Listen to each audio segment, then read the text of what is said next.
5, 4, 3, 2, 1, and 0.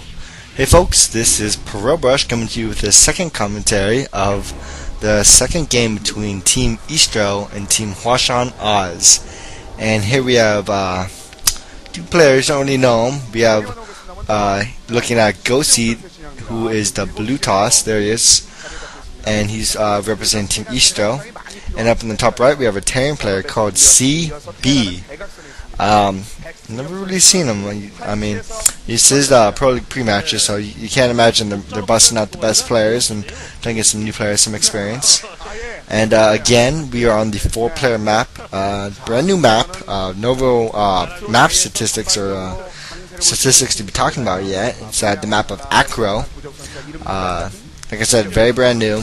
So it's kind of hard. I definitely think that these huge macro maps with the protected naturals favor Terran, because what that means is it forces other races to have to out-expand a Terran player, and what that means is they have to split their bases. They're gonna have to have their natural 3, and then they're gonna have to take another one across the map. And as we saw in the first game, that when the Zerg had to expand across the map, he couldn't quite defend 2 points between his natural expansion and the new expansion he's trying to take. And I definitely think that the macro era of the 3 base, like God's Garden, Andromeda was one of the first big ones, and this one definitely favor Terran races in all the matchups. But there's definitely some great Zerg and Protoss players that I'm sure can have a saying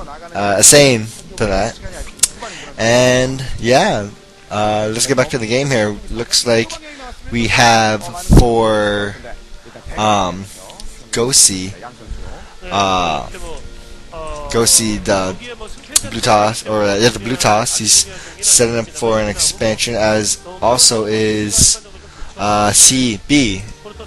Looks like they're both doing quick expansions. Gosi doing a 12, looks like a 12 Nexus, and a 14 CC coming from Sea.bee. And if you don't know what that means, pretty much that means when people say 12 Nexus, that means their site count, rather how many units they have, will equal 12, and then they will build a Nexus, the fastest possible way to get a new Nexus. And on the other side, the Terran player, Sea.bee, he does what's called a 14 CC, and he gets 14 supply filled up completely of SFEs at that early point in the game. Then he builds a command center, also the quickest way to get the economy up. And these type of builds are definitely expected on this kind of macro heavy map. Like I said, it's a macro heavy map, and it's very likely that the opponent won't be scouting your fast expansion, so it will be pretty safe. Here we have Sea.bee setting up a wall in perfectly timed to block out this probe, and he knows where he is. He's gonna try to poke him. What's he gonna do with the probe? Can he squeeze through? No, definitely can't squeeze through. And the one downside to Sea.bee spawning up in this 1 o'clock position is that whereas barracks is facing, the Marines are going to be popping out on the outside. And what I would love to see Gosi do is make... Oh, nice Zealot macro right there.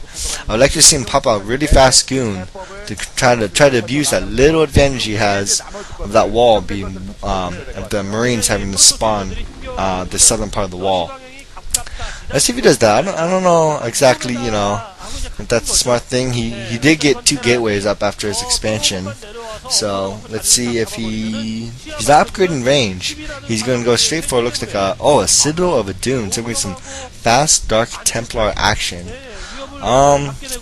This could work. Let's see. He definitely has to go cross map position, so the farthest distance possible on this map. So I don't know if he might consider dropping it or try to bully his way up through that wall. And coming from Sea.bee here, looks like he's got 1 factory going with the machine shop after his CC. And here we go. We already have a Zealot. Can't get through the wall due to the wall placement, and Yep, here we go. We're gonna have 2 goons coming out at once, and there's only 2 Marines, and nothing else is pumping. Doesn't look like his machine shop's going yet. So you gotta think he's making. Oh, he's setting up for a very, very fast third base. Looks like, yeah, here comes the harass. He's gonna push up, get right up against that wall. Gotta target the SCVs, and here comes the tank. And you gotta imagine that siege mode coming. And if you can knock this down before, let's see. Oh no, back away. No, he's gonna have to back off. Good saving there by Sea.bee to make sure that wall doesn't get broken. Because if that wall gets broken, it's just a bunch of pain for the Terran player. And yeah, we are going to see a DT drop here.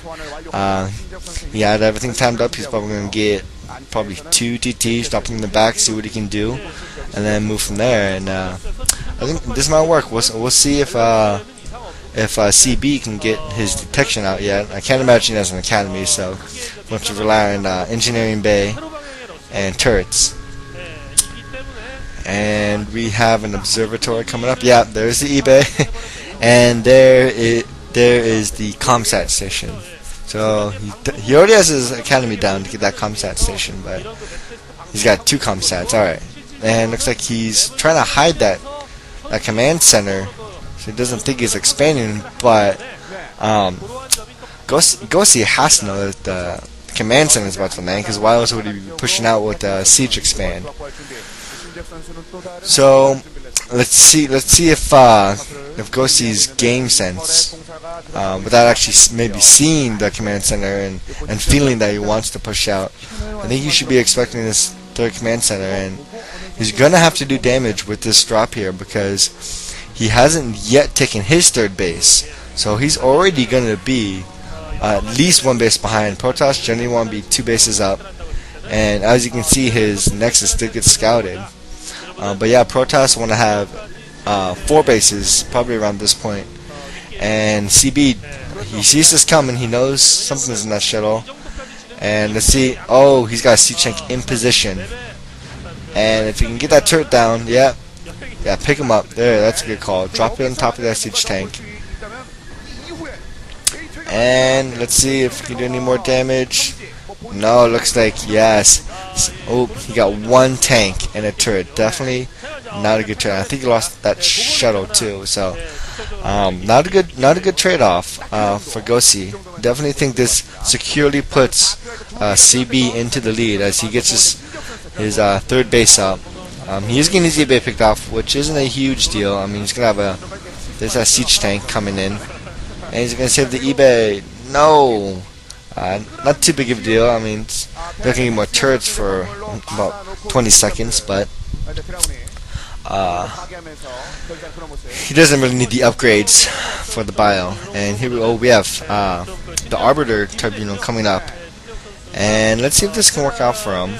I think a recall could work on this map. I don't think stasis will work because I think that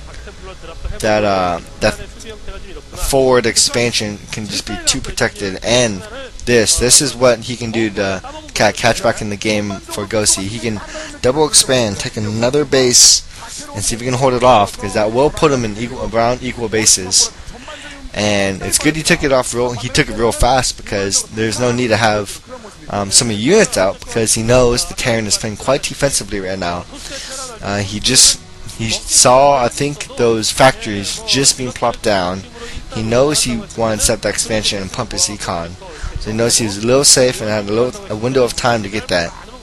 gosi here is setting up 3 more gateways, equaling to 3, 4, 5, I think 6 gateways total. I definitely think he could plop down 2, maybe 3 more. I know he's going to Arbiters, but you gotta pump those units out, especially for the post-recall action. I mean, you're gonna. Ooh, I like this play right here. Definitely something Protoss should be observing right now. With an observer, they can abuse and tap at that gas up there, up that first natural expansion, with that low vision from the OBS, and let's see if they can take down before the siege tank stops them. And no. Oh, ouch.